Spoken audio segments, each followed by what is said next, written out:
Uh, uh, Thank you. Good afternoon, Mayor, members of committee and others in attendance. We are regrettably having challenges with the live stream. However, the meeting is physically open to the public, so we can proceed on that basis and we will record the meeting. And with that, I'll turn it over to you, Mr. Chair. On TV, is this what they meant, recorded in front of a live studio audience? Because I've always wondered about that. Okay. All right. Anyway, we'll talk about that later. Okay. Thank you, everybody. Welcome to the Capital Sustainability Steering Committee for Tuesday, April the 16th. I'm going to call this meeting to order. I need a motion at this time to adopt the agenda. Councillor Davidson, I think, wants to do that. Yep. Councillor Davidson, all those in favor? Opposed? That carries unanimously. Disclosures of pecuniary interest or the general nature thereof. Okay, seeing none. Adoption of previous minutes. We have one set of previous minutes from March 19th. Can I have a motion to approve those? Councillor Silovitz and all those in favor? Opposed? That carries. Thank you very much. And we have no delegations today. At this time, we have one item of scheduled business, and what I'd like to do is ask our treasurer, Gigi Lee, to come forward and kick us off. I think that's what's on the docket, right? So, Ms. Lee, thank you for being here as always, and over to you.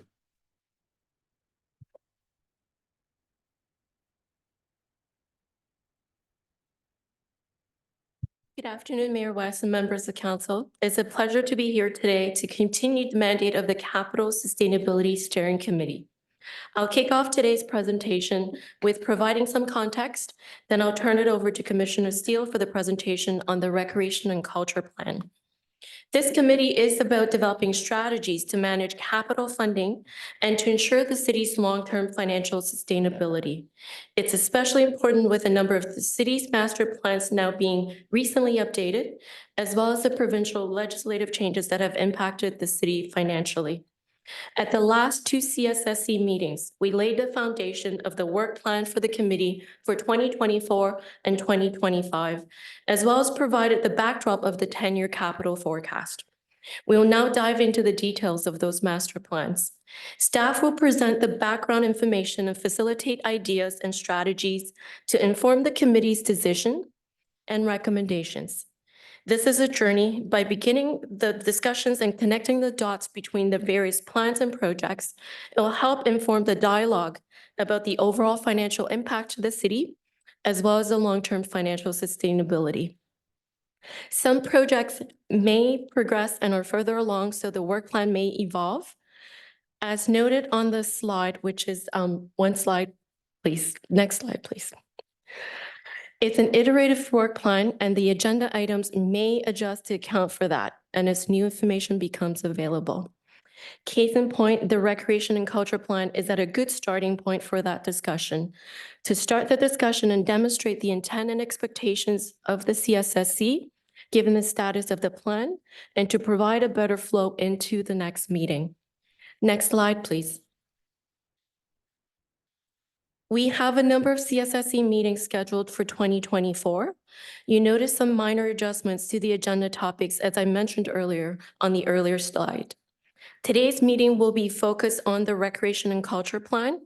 May 7th will be dedicated to discussions on the Parks Plan and the related master plans. In June, the tax and rate supported capital, updates on legislative changes, and the 2025 budget strategy, followed by the September and October meetings on facilities, as well as the draft capital and forecast. Next slide, please. This is a graphic that we've shown before, and it's a graphic that sums up some of the concepts already discussed at the CSSC and how they inform the capital budget process. Staff will present the background information on the various plans, and as you can see, those are the green bubbles to the left of the slide. So in these discussions, we want to able to also facilitate the ideas and strategies to inform CSSC decisions, which is the yellow bubble, all the way through, and recommendations to the Budget Committee and Council, which will then help inform the capital budget and the operating budget. Next slide, please. Tying all back to the city's approved asset management plan, the city's assets fall into the 11 categories noted on this slide. The capital budget and forecast is the planned investments into these categories to continue to provide a complete community. So what you're going to see is that in the future presentations, you see these icons that are specific to the assets that are coming forward. Next slide, please. The picture speaks 1,000 words. This slide highlights how the capital budget and forecast is funded. Essentially, over to the left, the revenues that are collected either through tax, rate, or gross to fund for the existing or new assets, also from grants and other sources. So these revenues are collected and deposited into the reserve fund accounts and then earmarked and spent for the capital projects that are in the budget and forecast. Next slide, please. On the previous slide, we saw the growth-related revenues as one of the sources of funding for capital.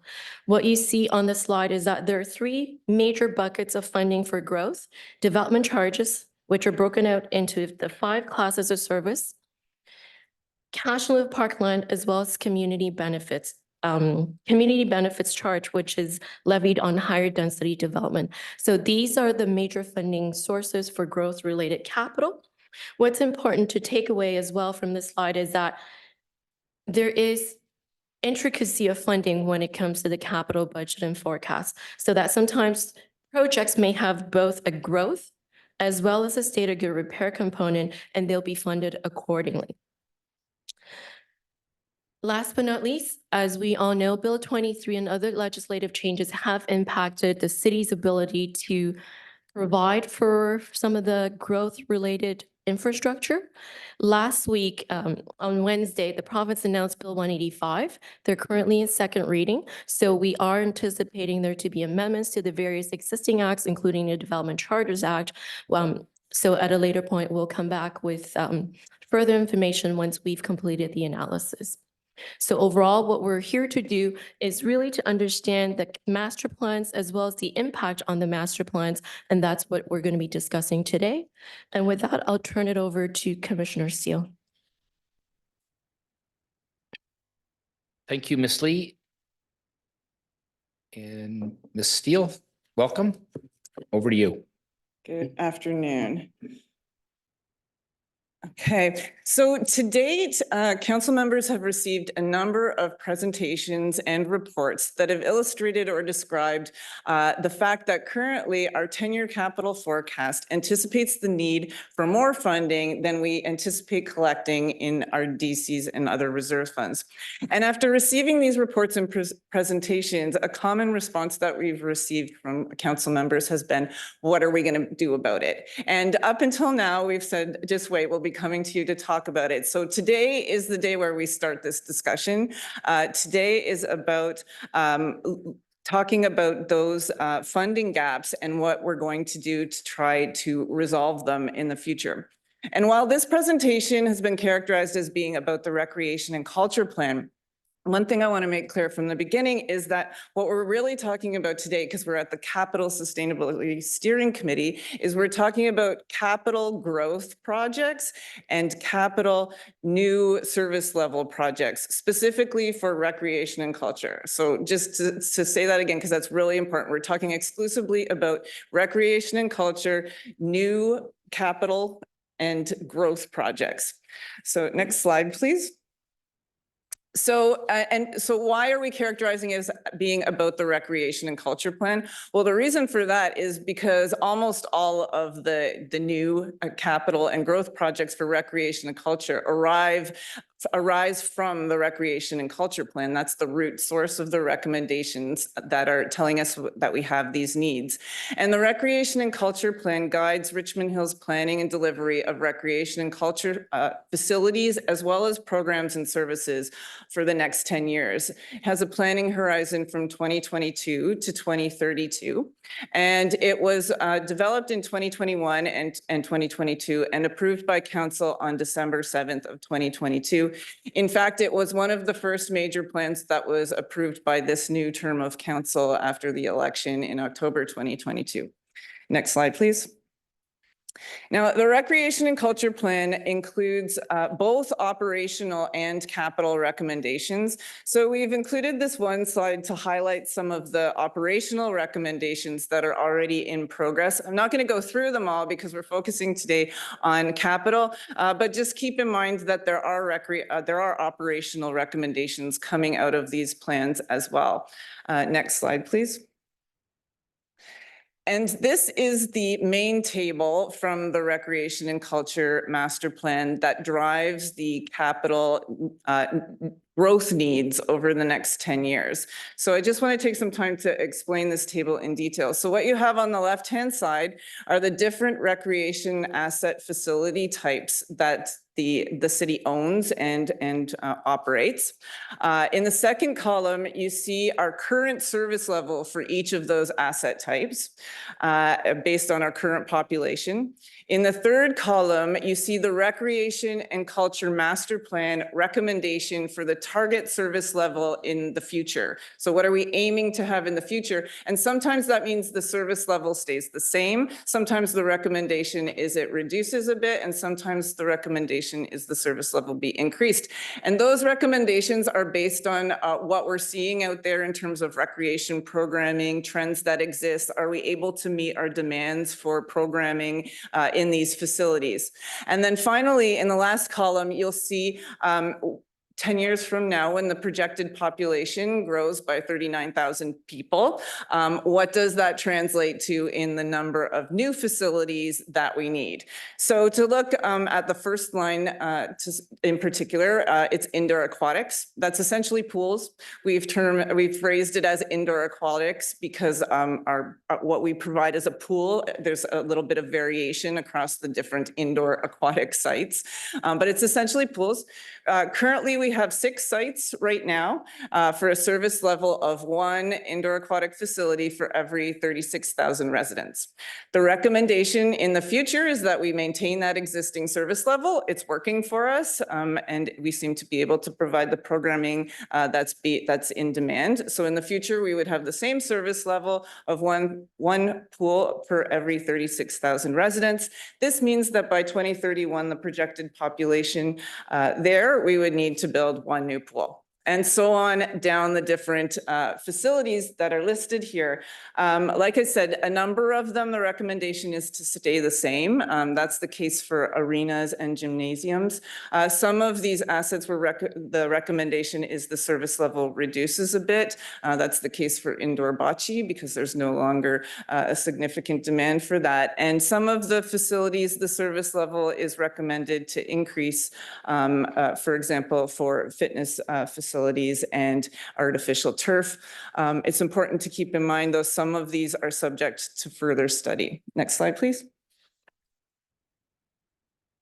With respect to the recommended capital that's coming out of the Recreation and Culture Plan, so building those new facilities we just talked about, we have started to work on some of this already.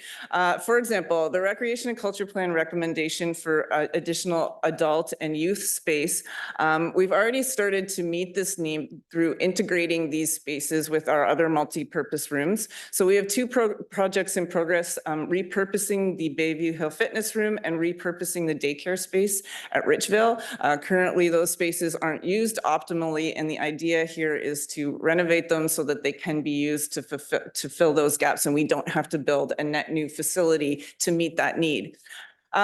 We also have the indoor turf needs assessment underway. So that's, as council will recall, the original direction was to just dome the west field at Richmond Green. Because of new information that came about, we decided to put a pause on that and implement the Recreation and Culture recommendation, which was to do some further needs assessment. And that needs assessment is underway and will be presented to council shortly. And finally, funds have already been allocated for the North Leslie Community Center feasibility study. And this feasibility study is going to include the ice pad needs assessment. So we have the funds allocated, and today's discussion is going to be the start of talking about scoping and writing the terms of reference for that feasibility study. Next slide, please.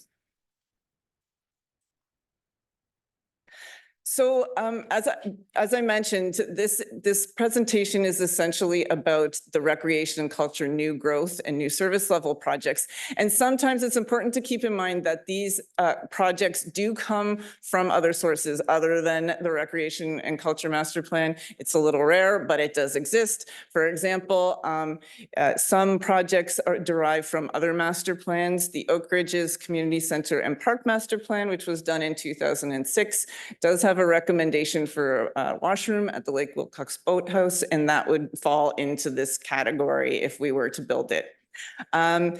Also, some projects that are growth and new service levels arise indirectly from the Recreation and Culture Plan. They come out of studies that were recommended in the plan, but then the study is done and it comes up with further recommendations for these type of projects. For example, next year in 2025, Council has directed that we do a tennis and pickleball strategy, and there is potential that that strategy could recommend an indoor tennis or indoor pickleball facility, which isn't currently directly coming out of the Recreation and Culture Plan. And finally, what Gigi spoke to, sometimes state of good repair projects give rise to a growth element that needs to be funded from the same funding source, the Parks and Recreation Development Charge Reserve Fund. And the McConaughey Center reception renovation is an example of that. Next slide, please. So this is the current 10-year capital forecast for recreational culture growth and new service level projects. This is the elements extracted from the bigger 10-year capital plan that you would have seen in 2023 as part of the last year's budget cycle. The first three projects are relatively minor projects, one of them being the update to the Recreation and Culture Master Plan itself. The third and fourth projects there are about what I mentioned about filling that need for additional adult and youth space through repurposing existing spaces. I talked already about the daycare facility, but we are also requesting funds to put a ceiling on the Richmond Green Field House, which would allow us to program that and use that space. It can't be used right now because of the noise in there without a ceiling on it. We also have a project in here for adding air conditioning to the sports dome. The idea there was to reduce our operating costs associated with the dome. Currently, it costs in the order of $200,000 to $300,000 a year to put the dome up and take it down. We contemplated last year adding air conditioning to the dome so that we wouldn't have to do that and it would still be usable in the summer. But we're probably recommending that that project be eliminated due to some of the work we've done on the indoor turf needs assessment at this point. The McConaughey Center reception, again, this was fundamentally a state of good repair, but in repairing the asset or renewing the asset, we know that there's some significant benefits to be gained in terms of safety and customer service by changing the way that reception functions. And finally, the two big projects which are really coming out of this component of the 10-year forecast, the North Leslie Community Center and the indoor artificial turf facility. The community center is currently estimated to be $253 million. And the indoor turf facility, it's important to note that that is just the design cost that was associated with the Richmond Green West Field plan. The capital plan hasn't been altered yet to account for a new direction that we might be taking. So I've noted at the bottom that note that this plan, which totals $255 million, does not include some significant projects that have been talked about and discussed. They just weren't, we didn't know enough to put them in the plan last year. Next slide, please. So another important thing to understand is that the major funding source for all of these projects is the Parks and Recreation Development Charge Reserve. But this reserve also funds park projects for growth. So we need to keep that in mind. When we're talking about mitigating strategies, we can mitigate through changing some of the recreation programs, but we can also mitigate by changing some of the parks programs. And you'll hear that in the presentation to this Sustainability Steering Committee on May 3rd. But looking at this graph, so this is the total funding needs broken down by project. You see that the North Leslie Community Center does account for the vast amount of the dollars here, 65%. But all of the other major projects are actually park projects. They're not recreation projects. Next slide, please. And here we see the draws and needs from the Parks and Recreation DC over the 10-year timeframe. So the dark green are the park projects, the light green are the recreation projects, the buff or orange color is the year-end balance of the reserve fund. The peach line that goes through the middle is the average amount that we anticipate collecting each year. And so we have a total in expenditures expected of 387 million and total revenue coming into this DC anticipated to be in the order of 208 million, resulting in a total shortfall of $179 million. And again, just noting that that doesn't include some projects. So that's what we're here to talk about, is that 179 million and how we're going to bridge that gap. You'll also notice that in 2028, that's the first year of the first phase of construction for North Leslie, and that's the first time that the reserve will potentially go into a negative around $10 million, with that amount decreasing over time. Next slide, please. So I've mentioned a few of these, but risks and challenges that we need to think about. Certainly the fact that some projects aren't in there, we need to keep that in mind. The second and third bullets are about the community center timing. So there's some debate about whether moving the timing, pushing it into the future could save or cost money. If we push it into the future, where the cost is escalating due to inflation, but we're also collecting more money in advance rather than after. So we would have more money in the bank. We also just might not be ready to start construction at that point. There's a lot of planning that needs to be done in advance to determine how this community center is going to be built. And one of those things, I'm showing the site there. It's the landmarked with the star. Currently, we don't have access to those lands, so just it's not a problem. We have lots of arrangements where we provide temporary access, but it's just another thing that needs to be worked out in advance of the start of construction. Thirdly, the environmental objective for the community center needs to be determined. Right now, the cost includes a LEED Silver standard, which is our current standard for environmental objectives for facilities we build. But the new trend is net zero emissions. And I believe infrastructure and planning are working on a feasibility study to determine what's the standard that we should be building to now to get the best environmental value from our buildings, and also the best operating value in the long run. How do we minimize our operating costs? And finally, the library facility master plan currently suggests that there should be a library element at the North Leslie Community Center. That is not included in the cost estimate currently. We've listed it here as a risk and challenge, but it could also equally well be an opportunity, because libraries are funded from the library DC, and by pairing facilities, you could gain some benefits in terms of cost by sharing amenities like the washrooms or the structural elements of the community center. Next slide, please. So here we are at the crux of the matter. What are we going to do about this? What are the mitigating strategies to make up that gap of 179 million in funding?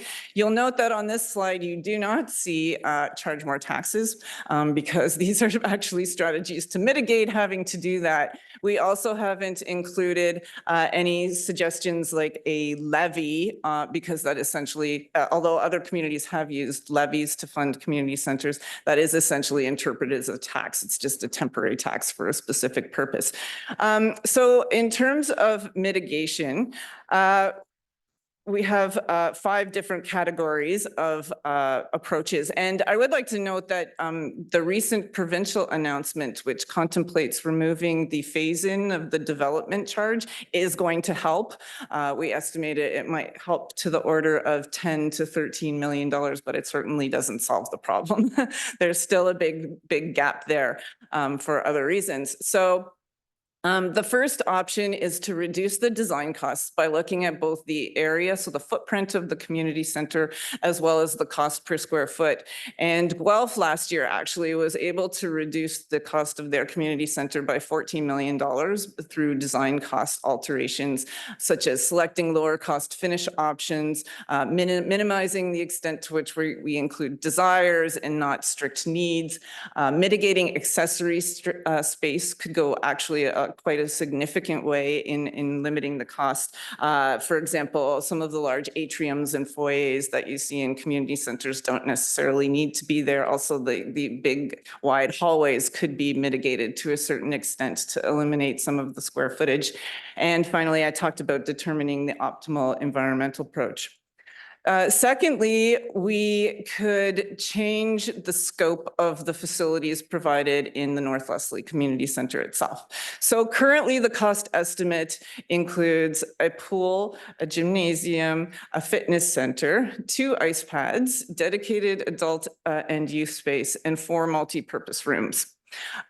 We are definitely recommending the one recommendation that you will see here that we take out the adult and youth dedicated space because we believe we're meeting that need in other ways through repurposing rooms. That's about 5 to 6 million probably based on the square footage calculation. We would also like to consider the number of ice pads that we include at the present time. So the needs assessment will look at, could we build the community center with the capacity to add the ice pads later. We could build it with none now, but make sure the servicing and the configuration of the site makes it available to add 2 in the future. We could build 1 now with the reserve capacity for the other one. So various options there. 1 ice pad is in the order of $25 to $30 million. So that would go a long way, even if we took 1 off the community center now to reducing the cost. Thirdly, and this deals with the projects that aren't currently in the 10-year capital plan, we could reconsider the indoor turf project. So right now we're working on the needs assessment, and what we're finding is that a partnership with the school, if the city wants another indoor turf facility, would make a lot of sense because it would directly meet our needs, which are outside the school time, and the school could use the facility during school. But the city will still have to fund the capital because the board will be providing the land. The school board has told us that if we don't want to partner with them, they would seek a private partner and potentially still build the indoor turf facility, but it would be a private-public partnership between the school and so a private partner. This has been successful in Vaughan. The Woodbridge site was actually built that way. So it does mean that the city is giving up control over the permitting and the allocation for how that facility is used in the future. So definitely pros and cons to balance. Fourth, and this is something that certainly is a given, we will be looking at maximizing innovative revenue sources. In terms of partnership funding, naming rights is one group. It's possible that we could solicit a name for the North Leslie Community Center before it's even built. But I want to temper expectations around this because we're probably talking in the hundreds of thousands of dollars, not actually the millions of dollars. Grant funding, this is a whole spectrum. We don't really know. The amount that could come through grant funding could be anywhere from nothing to millions of dollars. We don't really know about this, but certainly the team in the city manager's office is looking at grant funding closely. And third, we could sell other recreational assets. Lakeville Council, a few years ago, Council did approve the sale of the Lake Wilcox Community Hall. But the funding to demolish the building and do the planning to sever the lands was not approved by Council. So it was to be done through the comprehensive zoning bylaw process. So staff haven't proceeded with that sale, but Council could decide to move ahead with that, allocate the funding, and we could do that and have that money available for the community center. And finally, the last category are different financial approaches. This is using funds that we already have in a different way, opposed to number 4, which is about getting new funds entirely. So we could allocate cash in lieu of parkland to the community center. So historically, the city of Richmond Hill has only ever used cash in lieu of parkland to fund the acquisition of parklands and park rejuvenation projects. But the Planning Act is quite clear that cash in lieu of parkland can be used to build recreation buildings. So that could be considered. It will mean that Council would have to accept a slightly lower service level in the parkland that we're acquiring over the next years. But in this case, we are talking, it could be in the order of millions of dollars, not just a couple hundreds of thousands. We could use the Community Enhancement and Economic Vitality Reserve. This is one of the hydro sale reserve funds. And we also will probably need to do some debt financing, which Gigi's probably the better one to talk about than me. But it's worth noting that there is going to be a post-benefit period associated with North Leslie. And what that means is even though that graph that you saw shows that we'll be drawing into the negative in 2028, it's unlikely that West Gormley and North Leslie are going to be constructed fully at that time. So even after we start construction, development charge funds that are meant to go to this community are still being collected after that time. And you can, there are different financing strategies for funding around that. Next slide, please. So finally, we're looking forward to comments and discussion from Council to hear your opinions to start this conversation on what approaches we should be looking at. And the feedback we received today will be used in terms to develop the North Leslie feasibility study terms of reference and to decide on the scope of what we're looking at for North Leslie. The feasibility study itself will actually do a lot of research and investigation, which will provide additional information. So it's not like we have to make this decision today, but any input that we receive could help us to start in establishing what the terms of reference how it will work for the North Leslie Community Center. Secondly, if there's any input on indoor turf, we're currently working on the report for that, and your comments would be incorporated into that. We'll be reporting back on the 2025 budget strategy soon, so comments will be relevant to that budget strategy. And finally, we have another staff report in the works on naming rights, and currently we are contemplating prioritizing the North Leslie Community Center for a naming rights opportunity. So we would be interested in Council's comments on whether you're supportive of that. So with that, I will turn it over to the chair and just note that the treasurer is here for comments as well as the Director of Recreation and Culture, Donald Hearn. Thank you. Okay, thank you very much. That's a lot to take in. I've reread the staff report a couple of times, and in hearing that, it's still a lot to take in. So our work is ahead of us, I think, Council colleagues. So I've got the first person has expressed an interest to speak is Councillor Silovitz. So go ahead, Councillor. Actually, just before we go, could you just remind me what is the staff recommendation motion coming out of this? Thank you. It's to receive the presentation and refer all comments back to staff for consideration as part of the 2025 capital planning program. Okay, so Councillor, you'd be willing to do that? Yes. Okay, so go ahead. Thank you, Mr. Mayor, and thank you to to our two senior staff members for their presentations here. Very, very interesting, if not very concerning. I just have a couple of questions and then a couple of comments. With the facility service level slide, I'm sorry, I do not remember its number. There was nothing in there that mentioned pickleball. Can you explain to me why? Yes, through you, Mr. Chair. It's because pickleball is contemplated through the parks plan because it's more often an outdoor facility, although we do have council direction to do a tennis and pickleball strategy in 2025. So recommendations would come out of that as well. Okay, thank you. That's great. Through you, Mr. Mayor, to Commissioner Steele, regarding the Lois Hansey Aquatic Center, are we still on track to reopen it to the public on July the 1st? Because I've told people that. Through you, Mr. Chair, yes, that we are still on track. We need lifeguards if anyone out there is listening and is a lifeguard, but we are still on track. Okay, thank you very much. Through you, Mr. Mayor, could you put slide 11 back on the screen, please?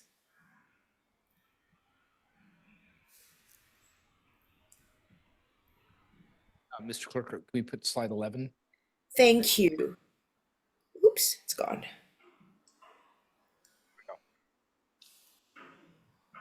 Okay. So, through you, Mr. Mayor, I'd like to have a discussion about funding sources. If I could, I think it would probably be to Treasurer Lee. Treasurer Lee, can you explain to me and to members of council, because I'm sure there are others as confused as I am, with the way that the provincial government is, backflipping all the time on Bill 23. And we have changes made to CBCs and now perhaps the DCs. I have honestly lost track of what we're going to be getting in or whether we're going to be getting in DCs, CBCs. I honestly, I'm just in a total fog with that. So if it's possible, and if this is the right time, through you, Mr. Mayor, could Treasurer Lee give us a sort of a more fulsome discussion on that? Because I am so confused. Okay, over to you, Treasurer. You're not the only one that's confused, Councillor, but it's hard to keep track of all of this. Through the chair to Councillor Silifits, perhaps I can start with the higher level, which stemmed from Bill 23. So from Bill 23, there are a number of exemptions, discounts that impacted all growth-related funding. So namely development charges, cash flow of parkland, as well as the CBC, which is the community benefit charge. In most cases, it's related to affordable housing, attainable housing, and the exemptions. So, which means should a development be deemed to be affordable housing related, then they would be exempt from these charges. Within Development Charges Act, Bill 23 also made amendments to other factors which will also reduce the revenue. So for development charges, in addition to those statutory exemptions related to affordable and attainable housing, there's also exemption for additional residential unit, as well as the mandatory phase-in of DCs, which is essentially once you have a bylaw passed, it'll take 5 years to gradually get to the 100% level of when you would actually collect the 100% of your DCs. Also within Bill 23, capital costs related to land was excluded, as well as studies that were also excluded as well. There was also a rental housing discount. So when we presented development charges background study back in February, we presented an updated impact from Bill 23 related to DCs, and it was in the magnitude of $190 million. From the announcement that was made last week, a number of those amendments are being rolled back. For example, mandatory phase-in. will be removed from the changes. So what it really means is when our bylaw was passed on March 27th, we've been collecting at 80% of our DC charges. Once Bill 185 takes effect and is in force, we will then be able to update our bylaw so that we're able to collect at 100% now. So the changes that were announced last week are positive in that it will reduce our overall revenue loss related to DCs. One thing I also note as well is that as part of Bill 185, the changes also impacted other ineligible costs. So for example, studies that are related to growth that were removed as part of Bill 23 is now coming back in through Bill 185, which means even though they were ineligible at the time when we're doing the background study and hence we're not collecting for it, once Bill 185 is in force and effective, we'll then have to come back to council to get a new bylaw adopted so that we're able to collect for that. So financially, it's positive because it means that our revenue loss overall will be less now. Excuse me, but administratively, there's some steps that we'll have to take as soon as Bill 185 is in place, because then we'll have to bring back to council the bylaw so that we're able to collect at the new rates. I know that was a lot. I don't know if that answered your question, Councillor Silovitz. It does to a degree. Thank you. Just one follow-up through you, Mr. Mayor, to Treasurer Lee. Does that mean when you refer to us getting the 100% earlier, does that mean that it reduces that 5-year period?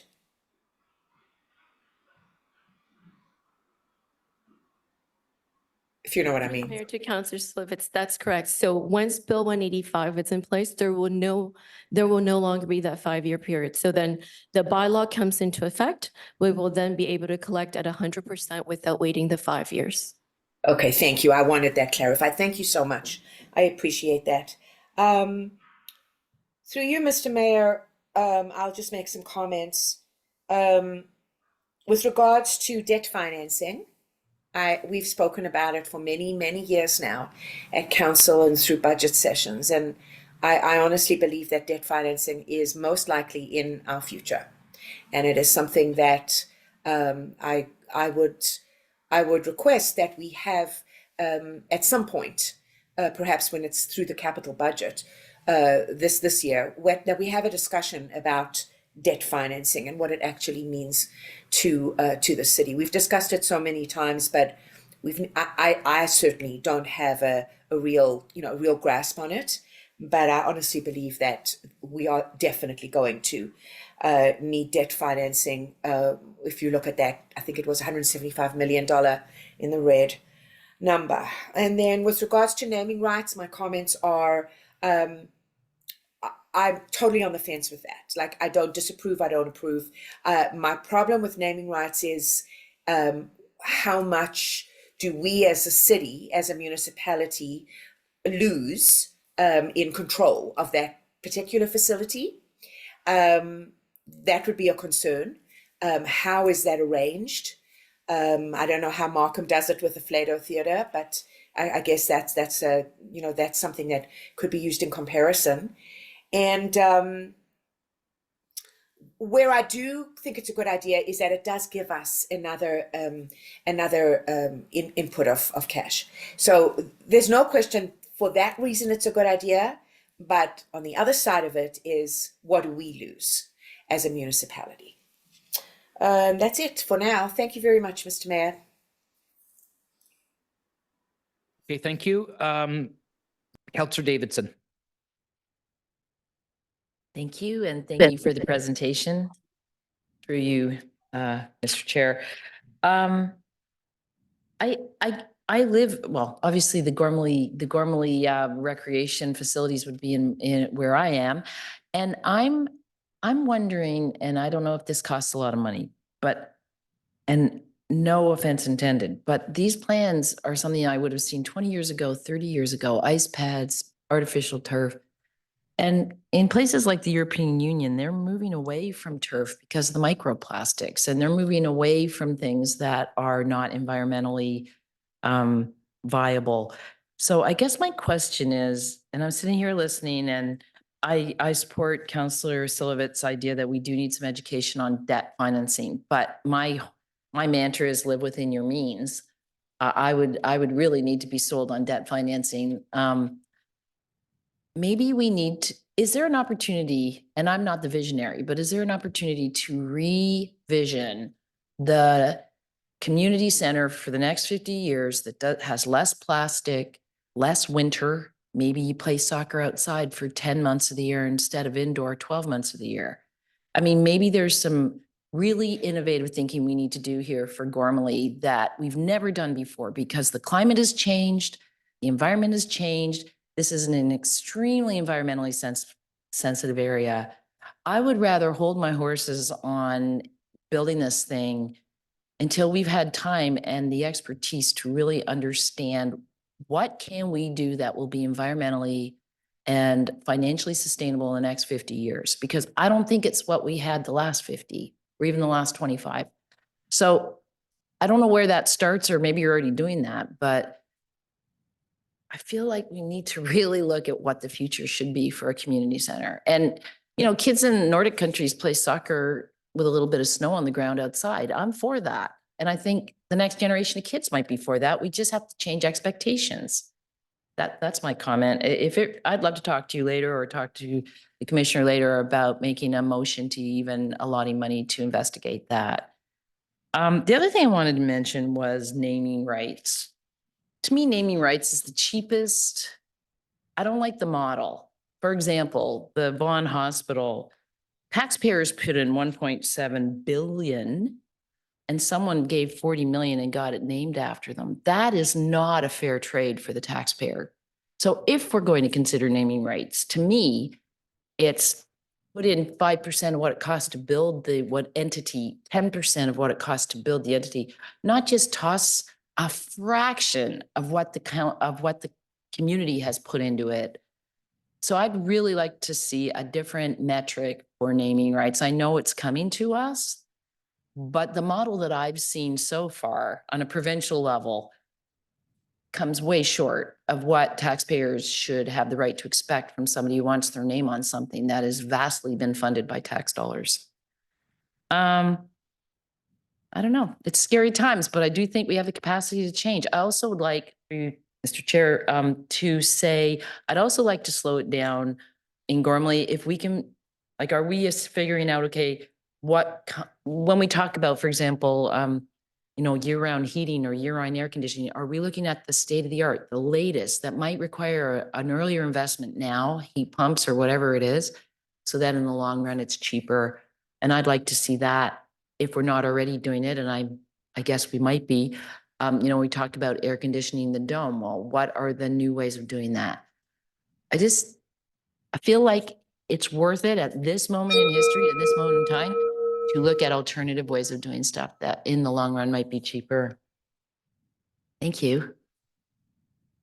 Okay, thank you very much. Good comments. Is there anybody else at this time? Councillor Thompson? Thank you, through you, the mayor.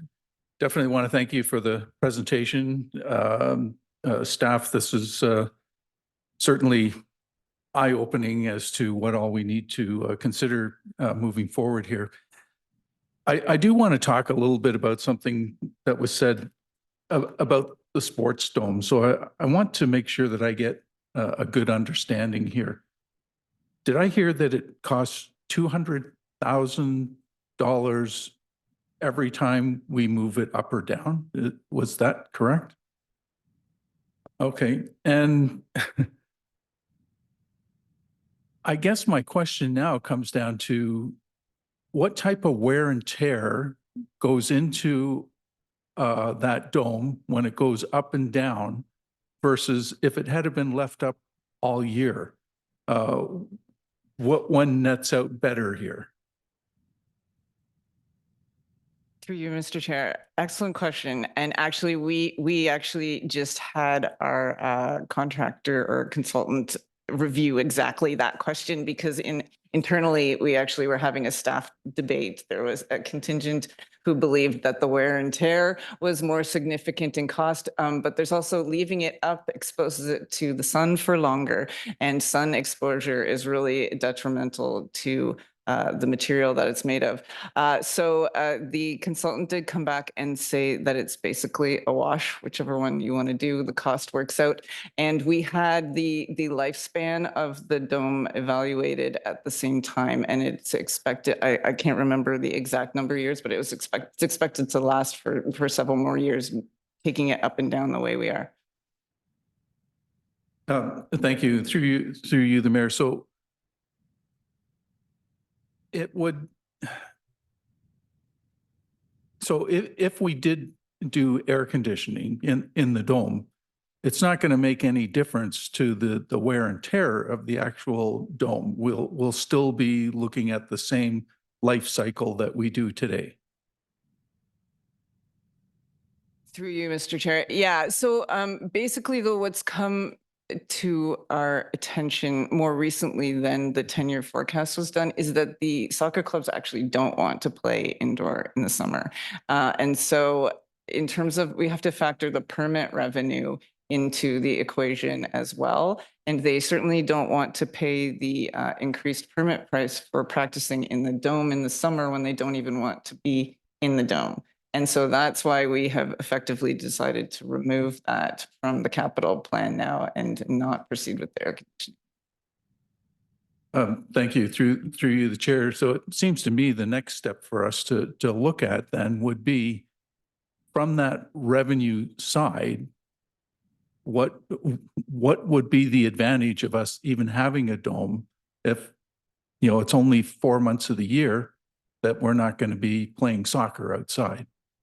So I'll just leave that as a comment, not a question, but thank you. Okay, anybody else? Okay, okay, Regional Local Councillor Chan. You're on mute. Regional Local Councillor Yes. Chan. Oh, there you go. Thank Okay, you. go ahead. Thank you. Thank you, Mr. Mayor. And thank you, staff, Treasurer Lee and Commissioner Steele for providing the presentation and previously sent us the information to look at. It's certainly a number of questions and issues that not just today, but since today, making decisions just for comment. And thank you, Councillor Severus, for pulling up that slide number 11 again, because all it comes down to is money. How to mitigate? So one is talking about reduction, you know, it's no brainer. The other one is maybe more challenging, is how to bring in potential more revenue or explore other opportunities. Now, I know that public partnership is mentioned, and my colleagues mentioned something about naming rights, but I wonder, I do not know whether it falls into public private partnership. Like, for example, North Nestle Community Center would not be something we could possibly explore over time with institutions. They're not private per se. I would call them public nonprofit, such as YMCA, Youth Men, or YWCA, Youth Women, because a number of these YMCA, YWCA, they are actually have a facility that provide recreational facilities. There are one not that far away from east of us.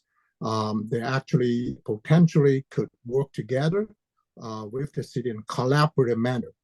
For example, city supply land, if that's the case, and in terms of fundraising, in terms of even running the programs, collaborating in terms of similar to the concept that the commissioner talked about the school board. So I'm just thinking that as a comment, exploring during the staff study, this assessment, what have you, those opportunities. And the other unquote lawn, maybe as popular sport to certain people, cricket ball. I remember one time there was actually organizations coming to the city at the time, town, to offer I can't call exactly what the dollar amount, maybe $250,000, that they would like to build something along in the city, Richmond Hill or town Richmond at the time, and that would create those opportunities. My point is, in terms of comment, is to think more expensively for just the ones. Perhaps it's not meant to be all-inclusive in that expanding the thinking about potential mitigate at the I guess the financial picture, but really the opportunities to collaborate with other neither private but maybe non-profit or maybe quote and unquote non-traditional sports organization might have that kind of money to work together with the city. So those are my comments, and I support the motion to refer all comments back to the staff. Thank you, Mr. Mayor. Okay, thank you. Regional Local Councillor DePaula. Hey, thank you. Through you, Mr. Mayor, I just want to ask about the assumptions that are assumptions that are made in determining this projection that we're looking at. Or are we assuming that we're losing the entire $200 million because we're not hitting our targets, or are we assuming that the province fully makes us whole? And this isn't Bill 23 implications. It's just a changing environment with costs being increasing the way they are, or is it somewhere in between? But what are the assumptions made in terms of development charges that are lost in creating this projection, this outlook?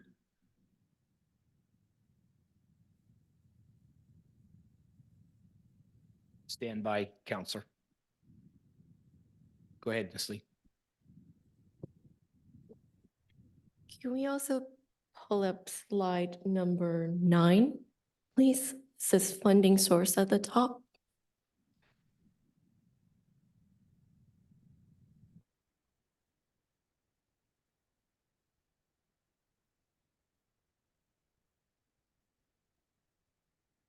Through the chair to Councillor DePaula. So the assumptions that are within this graph essentially is the revenues that we're expecting or anticipating to collect within the 10-year period with the impact of Bill 23, as well as the expenditures that we're anticipating within the 10-year forecast. So it is based on the expected revenues and expenses over the next 10 years, capturing the revenue loss related to Bill 23.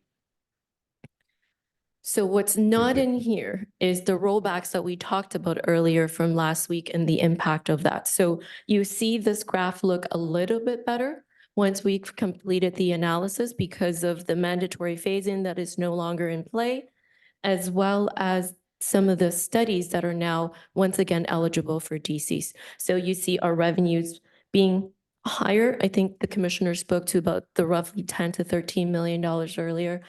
So that's roughly what you can see in terms of bridging the gap.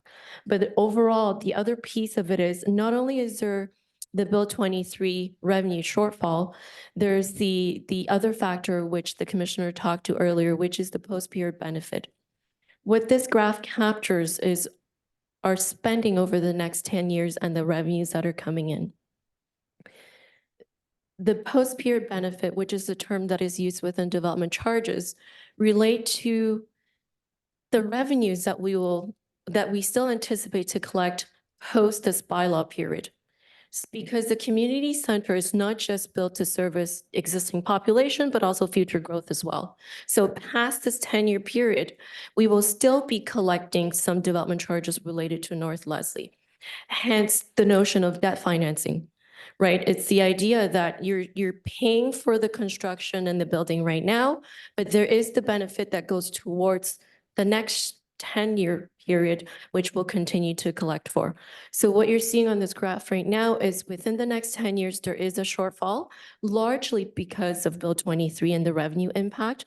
But a part of that also is the fact that we will continue to collect for North Leslie, not just within this tenure, but in the future, because this community center is expected to service growth well into the future.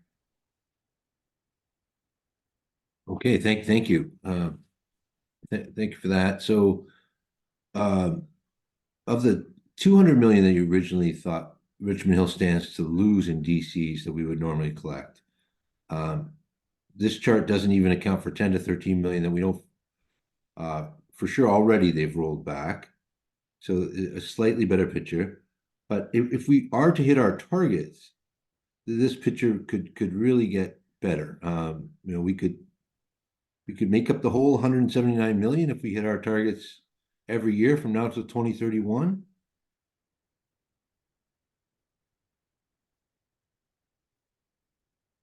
Through the Through you, chair Mr. to Mayor? Yep. Go ahead, Ms. Lee. maybe if I could ask you to clarify the question as well as target, what do you mean? Is that the housing target? Yes, if we've hit the housing targets, we would get reimbursed the funding, all the development that you identified a couple of years ago, amounting to about $200 million. If we did hit hypothetically all of our targets, isn't that about the amount that the province would be reimbursing the city of Richmond Hill? Through the chair to Councillor DePaula, so I would say that's unrelated. So if the city meets the housing target, and I'll start this, I'm probably not the best person to speak to this, but the housing target and meeting the housing target means that the city will be eligible for housing enabling infrastructure funds. They're not intended to offset the revenue and the financial impact from Bill 23. Right, so through that process, if we are deemed to be eligible and we're meeting our housing targets, there will be grant money coming to the city in the forms of as I said, the Housing enabling. infrastructure funding. Building. It's the Building Faster Fund, and the other one is Hughes, which is the Housing Enabling Water Systems Fund, I believe. So those are the different programs that are out there, which means we may be eligible for those fundings if we meet the housing target, but they're not intended to offset the revenue loss from DCs or Bill 23. But it's only building, that Building Faster Fund is only for the next 3 3 years. years, that's correct. And so if you didn't meet the housing targets for 3 years, but in the next 7 years, you met the target every single year, we still would have missed out on the funding.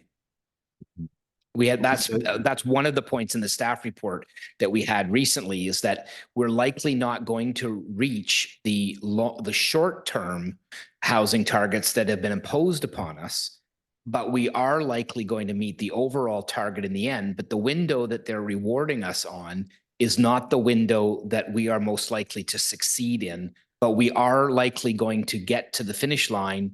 We just aren't going to get to the finish line. We're going to start slower and build, as opposed to, start fast and glide into the finish line, if that's a appropriate analogy. Okay, thank you. Thank you, Mr. Mayor. Thank you, Ms. Lee, for explaining that much better than I had understood it in the past. So this is the picture we're looking at regardless. It may be 10 to 13 million dollars better, and maybe they'll be rolling back something else that marginally helps as well. But we may be in a better position for some other infrastructure needs, enabling some that other money just might help us in some other areas, but our overall financial picture is not going to change much from what we're seeing here today. But what we're facing here. Well, I really, again, I don't like the idea of just saying, well, we're less money than we thought, so let's just borrow the money and keep building community centers the way we always do. Keep the service levels where they've historically been, and I like it if it's planned so that we can pay it back later. That it's really structured in that future DCs pay back the debenture. And, I don't mind that. I think that's what we're starting today. I think we're starting the dialogue on, are we gonna borrow money or, to continue to serve our residents as we have historically or not? I don't see other options. Naming rights and things like that are just very minimal compared to the shortfall that we're facing here. I do think this perhaps is the last major request or need for a community center, that it will accommodate future growth and that except for the Richmond Hill Center, we'll need community centers of some kind with the population going there. But I think this is the last time we'll do a typical subdivision community center. And if over time the revenue and the DCs that we continue to collect are going to pay for it, then it should be okay as long as we plan it properly. But I'm grateful for the information and happy to receive the report here, Mr. Mayor, and push it over to the budget and begin to have that tough conversation. Thanks. Okay, thank you very much, Councillor. Is there anybody else at this time? I see Councillor Silvis, you got a second round request, which I'll get to in a second. If I may, I just want to continue along with what Councillor DePaula was talking about. Can you give us an idea of, are we in the situation that we're in? Okay, aside from the rollbacks, we're going to account for that. It'll be a slightly better scenario. If we were growing like gangbusters right now in the North Leslie area, we wouldn't be any further ahead of where we are now with regard, I mean, the graph would look still similar, would it not? Like, we are going to collect roughly the right amount of DCs to pay for the North Leslie Community Center, or not, because of the increase in cost in the what the infrastructure is going to cost. I know it's very hypothetical. I'm sorry if you can't answer it accurately.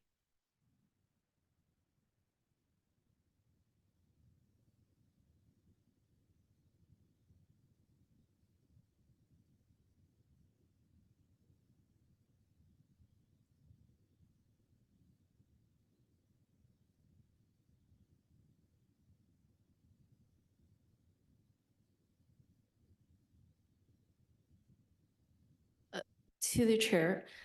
So when we look at the graph, the reason why it looks like that is largely, well, a couple of reasons. As we know, construction costs have increased significantly, right? So, previously we've reported the cost of North Leslie, which is now significantly higher. Within the TC framework, we have a historic service level, which captures the cost of the new facility. So we kind of look back to what our service level is or was, and we'll continue that way. And that's the envelope that we have for the new facility center. So the reason why the graph looks like that is for two major reasons. One, we've talked about the impact of Bill 23. We've talked about overall at a high level, we're losing about 32% of our DC revenue.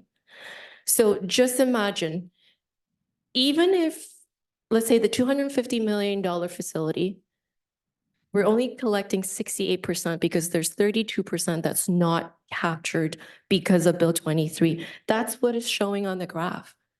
And the other part of it is, as I mentioned earlier, the post-period benefit. Within this graph, we're paying for all of North Leslie in 5 years within this 10-year period. So it's the cash outlay. We're paying for all of that right now without collecting the next 10 years revenue to pay for it. I know we've talked about debt financing earlier. It is the idea, so, like a house, you're not going to pay for everything up front.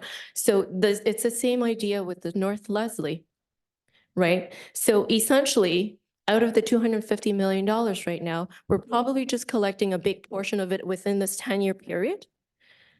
The rest of the revenues will come in the next 10 years. So the fact that we're trying to pay for everything in this 10 years is why you're seeing your reserves go all the way down because the revenues aren't coming in yet.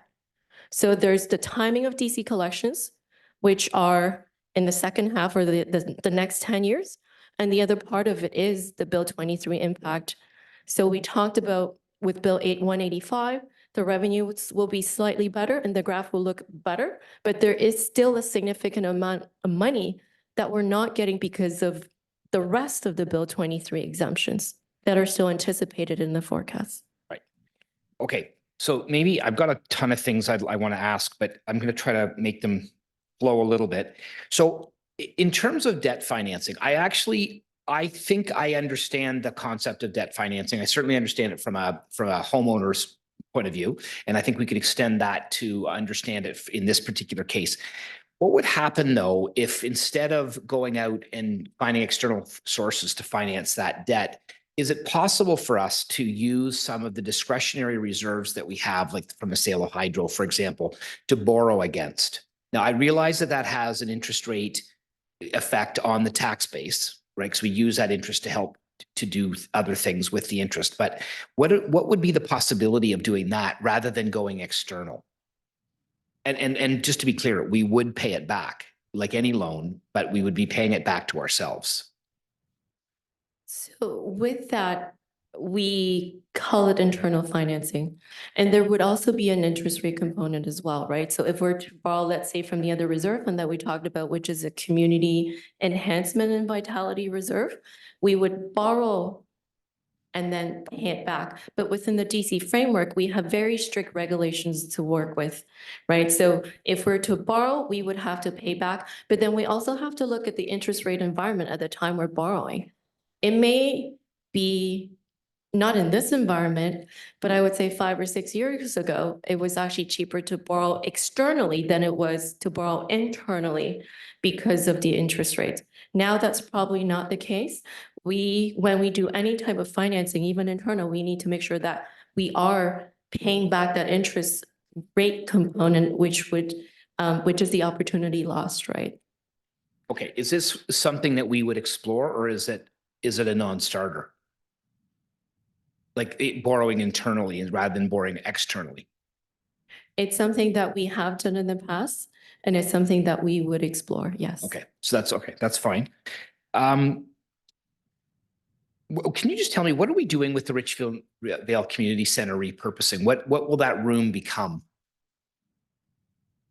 Through you, Mr. Chair, it will become a multi-purpose room that can be used for community groups for any purpose, basically, to permit out. Same as our other rooms, yeah. Okay. Okay, one of the things generally, and I really appreciate all the other comments that we've heard here so far. One of the things generally is about North Leslie. I would love us to be able to have some feedback from staff to know what would it be like to build this in phases as opposed to building it all at once. And now I realize that there are economies of scale and so on, but like you kind of touched on that with the ice pads. Instead of doing something that's not to the level of quality that we would expect in Richmond Hill, and that is an expectation, I would rather see us build it, and then maybe we build it in two pieces, right? We build the first half to accommodate the immediate needs, and we build the second half at some point in the future. That is kind of a way of financing it over time. I mean, that might avoid debt financing, but there may be additional cost. Well, there would be additional cost to building the second half as time goes on and inflation happens. But are we going to be presented with that scenario? Like, is that something that's feasible? We will add that to our list of the scope for the feasibility study. Sorry, I couldn't remember the name that we're going to be doing. Okay, because I think we've done that in the past, right? Like we've built things, and we've built things to accommodate something in the future as well. And so I think I'd like to look at that possibility. Okay, and also you mentioned about if we use Parkland cash in lieu towards some of these new facilities, what would be the ramifications? And one of the ramifications would be that we would be able to physically buy less space for Parkland in the future. But if we are not able to acquire that extra land that we need, and it just isn't likely going to happen. So I think we have talked about that in the past. Like, we've pretty much got all the parkland that we're going to get. We may get a little bit here and a little bit there, but we're not going to be acquiring another 100 acres of parkland anywhere. I think we need to know that. We need to know, like, okay, so we need X number of park acres, but we're not going to likely get X number of park acres. So what's the difference? Could we saw it off at 3/4 and then use the additional 25% to put it towards a facility like what we're talking about here instead? I'd rather the money be used than be sitting in a bank and really realistically never be able to be used. That is exactly the conversation we've been having.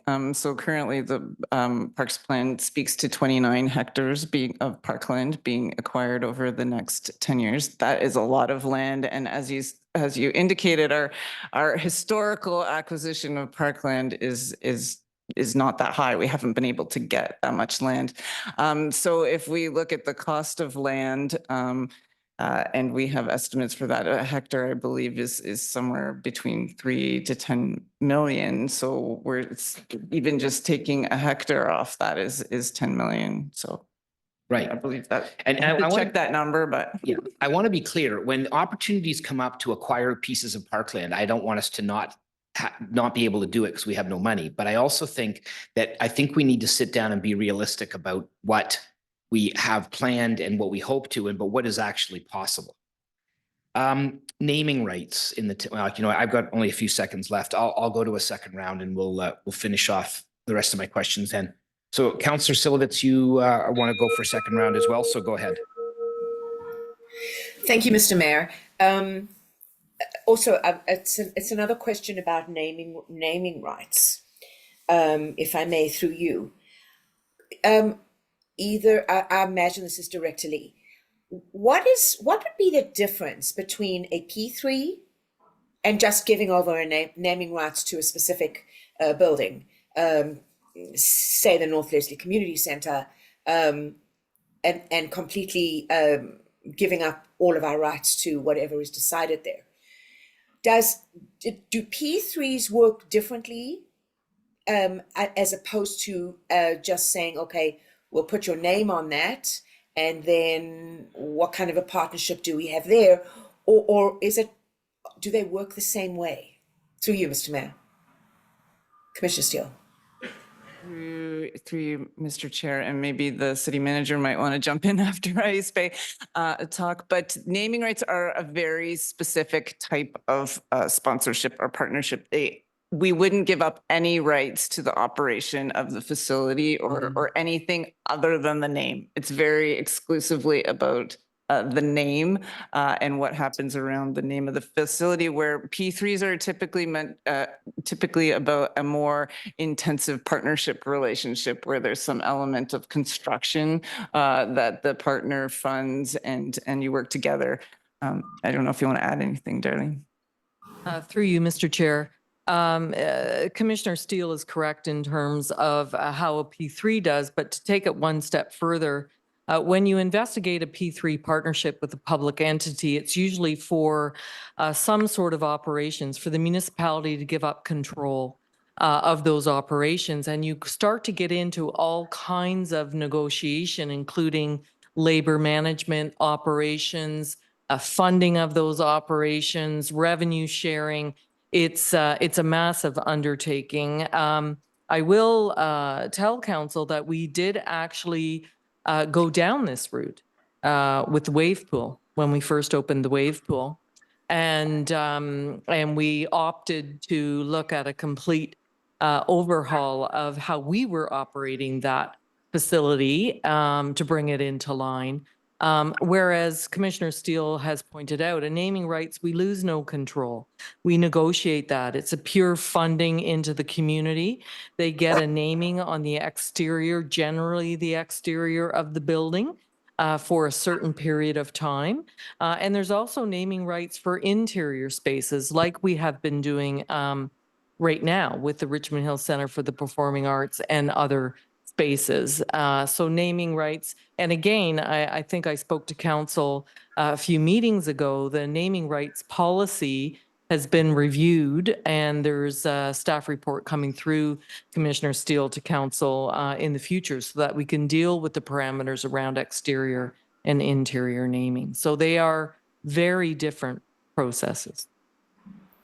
Thanks very much. I really Hold- appreciate. Hold on a Sorry. sec, Councillor. Ms. Lee, you have just a comment.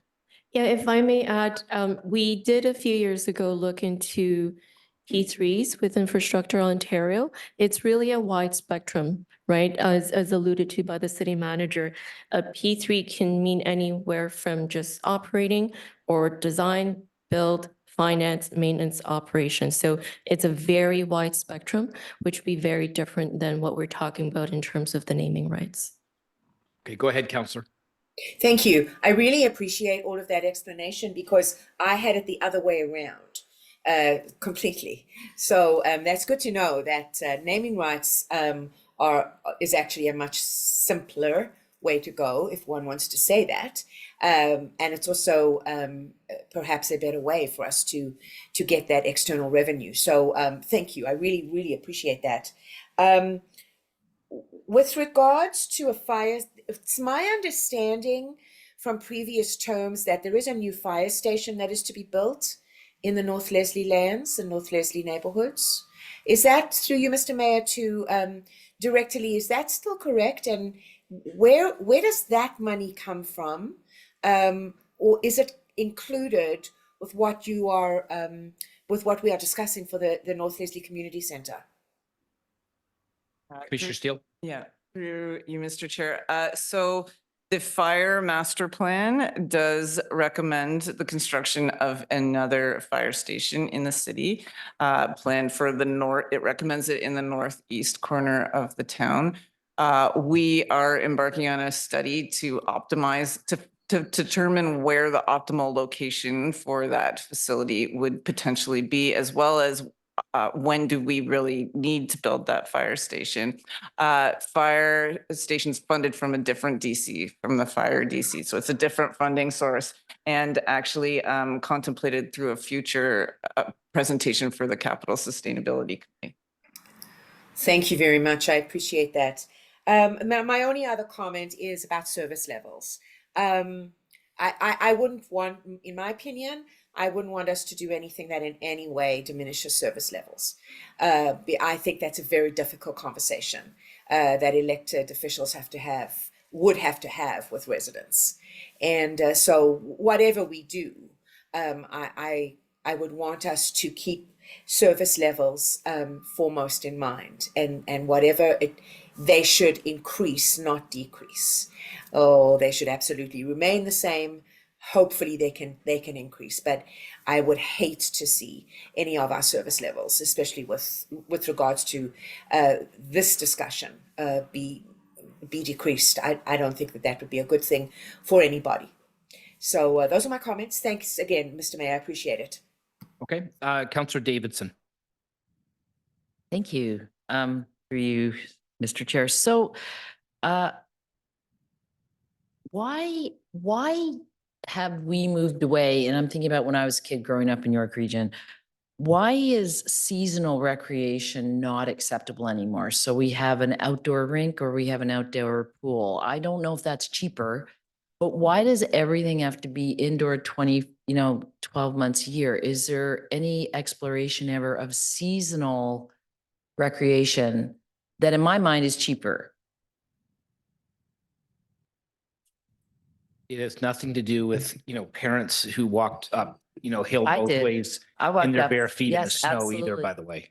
Well, to be honest, I'm thinking, like there was an outdoor pool and then the high school had a swimming pool. And, obviously that was a partnership somehow between, at the time, Markham and I'm just interested to know if we could kick it old school and start thinking in those terms. Yeah, through the chair. So the reason for that is mainly because I think you touched on it before with the environmental changes. So based on a cost benefit analysis, right, if you still have to pay for the infrastructure, but our seasons are much shorter. So a swimming pool, for example, in Canada or in Ontario, in this part of Ontario, you really get your 2 months of optimal usage, where if we invest in the, year-round pool, you're going to get your 12 months and you're going to have a much better rate of return, rate of participation. Ultimately, when we look at the cost benefit analysis, it just works out better. Same argument for arenas, right? I think looking at Mill Pond, for example, Mill Pond used to be a great viable skating, venue. And recently we haven't been able to get, you might get a couple of days out of a winter versus being able to operate our arenas now year round. Thank you. Further to that, I am interested, are pools and ice rinks per capita used as much as any, are they the most used facilities that the city offers, or are they used as much as gyms or gymnasiums or outdoor fields? Through the chair, actually, we have excellent utilization rates for all of our facilities.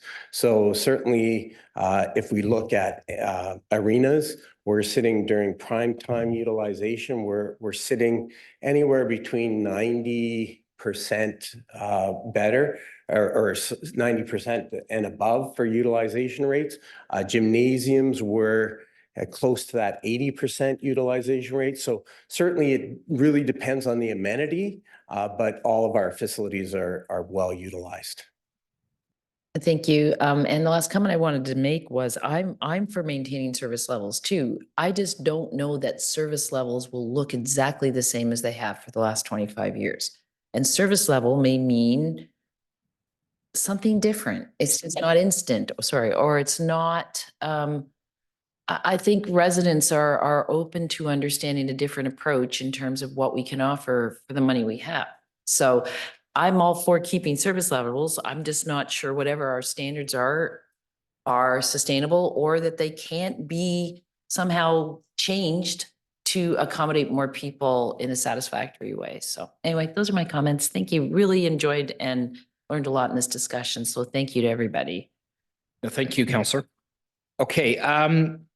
So anybody else on the second round? Okay, seeing none, maybe I'll just close it off. Oh, sorry. Go ahead, Commissioner. Through you, Mr. Mayor, if I may, just based on the comments that I've heard from members of council in the first couple of rounds, I just wanted to provide some clarity, I think, to process and conversations that we've had. On the North Leslie Community Centre, many years ago, we broke our construction down into 3 phases: feasibility study, then design, then construction. And the reason that we do that is when we go through the feasibility study phase, it's to test those trends and waters. When the recreation plans and the park plans and the culture plans are set, they're set in that moment in time based on the aspirations of our community at that time. So we always go back through a feasibility study to ensure that we have the user rates that Donald, Mr. Hearn was speaking to, and that ice is still trending up and aquatic facilities are trending up, and how our fitness centers are doing. So staff will be going back through that process to confirm those components. And also generally when we go through the feasibility study, we look at any new trends that might be coming out from our changing community in terms of what their needs and aspirations are. When you talk about naming rights, and hopefully we've explained the difference between a public-private partnership and a naming right, the opportunity to undertake a naming right is before you put the shovel in the ground in a big facility like North Leslie. And so, that's why we're going to bring that policy forward to council and have a discussion about exterior, interior naming and the process that we need to go through to undertake those. But it's about getting them involved. When we built the Richmond Hill Center for the Performing Arts, we met with a number of donor organizations at the time. We were successful in getting a large donor that did not want their name on the front of the building, but they had an opportunity to work with us through the design of that facility. And we were successful getting other donors to come forward because of those conversations. To one of the points regarding the YMCA, just on the partnership side. I will tell you that we had many meetings with the YMCA just before COVID hit us in 2020. So I would say in 2019 and 2020, the YMCA actually approached the city about entering into a facility partnership here. Many conversations were had, and at the end of the day, they were not interested in the sites we had to offer. They were looking for something right on a major arterial road like Yonge Street, which we had nothing for. And what we were able to provide them, some conversation on North Leslie, there was no interest at that time. So I do want council to know that when we go through these processes, we're actually thinking about those types of opportunities to assist us in partnership and funding. On the phasing in of the North Leslie Community Center, just for council's information, Bayview Hill Community Center and Pool is a good example of how we phased that facility in. We built the community center, and then a few years later, we built the pool, and then came the fitness center, and then came the senior center at the back. We built that facility in 4 phases. What we weren't able to do by doing that was recognize operational efficiencies and functionality. So as we built wings onto that community center, it has created us some functional in administrative inefficiencies in a facility. And when you look at centers like the Magna Center in Newmarket, naming right? There was a negotiation there. The Stronach Arena and Pool facility at the corner of Aurora Road and Leslie, naming rights in there. They were both naming rights before those facilities were built. But by building those facilities all at the same time, the Stronach facility is a good example of how the pool mechanics and the arena mechanics are talking to each other. They're utilizing water from one to the other to help with ice resurfacing and help with heating of the pool. So if you build in phases in the future, you have to recognize that you may not be able to achieve some of those efficiencies. So again, through the feasibility study, they'll have a look at that, and staff will be able to bring back, the best options and recommendations for council's consideration. I just wanted to take a second to talk about the dome and the turf facility, so that council's not thinking that when we build an indoor, when we have an indoor dome and we leave it up and we air condition it, that it will sit empty during the summer because, people want to play soccer outside. They've clearly told us, the Richmond Hill Soccer Club, that they want to play soccer outside in the summer, but it doesn't mean that that indoor facility will sit empty. From a user fee perspective, there is a bridge between what they would pay in user fees for an outdoor field and what they would pay for a winter option indoor field when we're heating it and doing all those things. And there's lots of we have wait lists at the dome. I think when I spoke to staff last, it was like 99% full all the time. The existing dome at Richmond Green. So we would have those conversations. But one of the strategies was, if we're going to make it an indoor facility year round, one of the things that staff need to think about is, where can you put another outdoor turf field? So that if we move our time that we currently have in prime time from Richmond Green West Field, the domed field, we can move it and put it somewhere else. And that opens that indoor year-round dome space for their premier leagues and events and for other organizations to use them. There are lots of good examples of year-round indoor domes with air conditioning that are full. So I just wanted to clarify, there's a lot of moving wheels when we start to negotiate out these kinds of things. And to Director Hearn's point, the seasonal recreation is just very difficult, very expensive, and not operationally efficient.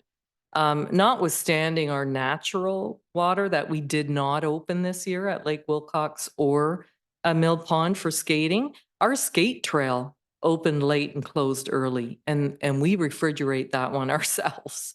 So it becomes really difficult for us to operate and go to the expense of construction and operations for only a few months at a time. So I hope that brings some clarification to process and kind of where we start to think and mobilize ourselves as we work with our teams internally and our external consultation to get us to where we need to come back to council with those discussions and recommendations. Okay, thank you so much. Okay, so I've just got a couple of additional questions.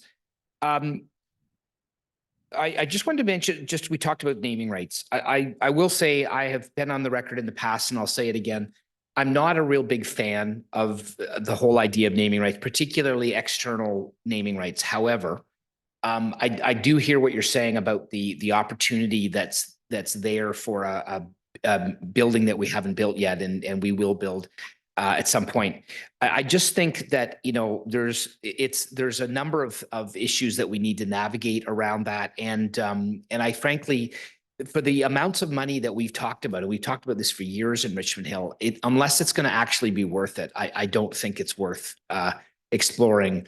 But that's not to say I'll remain open-minded to it, and it is a strategy that council has agreed that we should explore, and I think that we should, but that's one of the things that I see as a pitfall. Ms. Lee, you had talked about so the phasing in of, or sorry, the part about the phase in of our DC budget. So will that affect DCs that we've collected or are going to collect before the bill passes?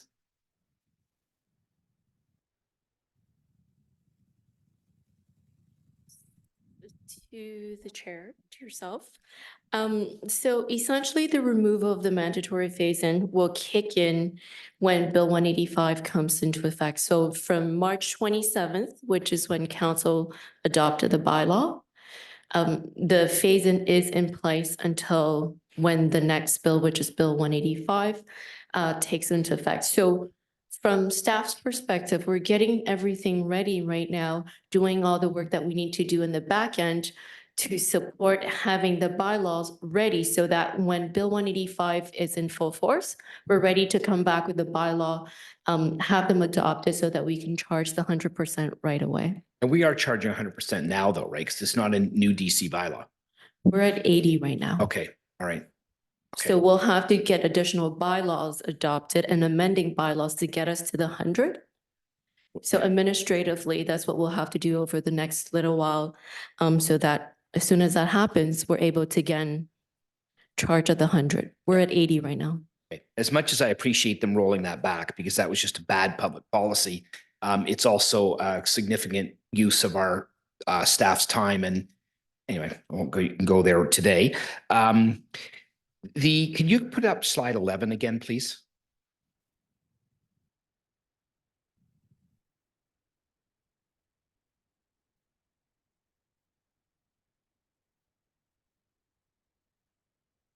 Okay, so I appreciate this whole slide, and I think that there's some innovative thoughts that are going to go into this, and a lot of these things in my mind are going to be difficult decisions that we have to make. We talked and throughout the conversation, we've talked about a lot of these different things, but I think this is kind of the reason that we're here today in this particular case, is to look at some of the options that we have before us and some of the things that we're going to have to deal with as a council and work together on to come up with ways that we are able to, as Councillor Davidson said, live within our means.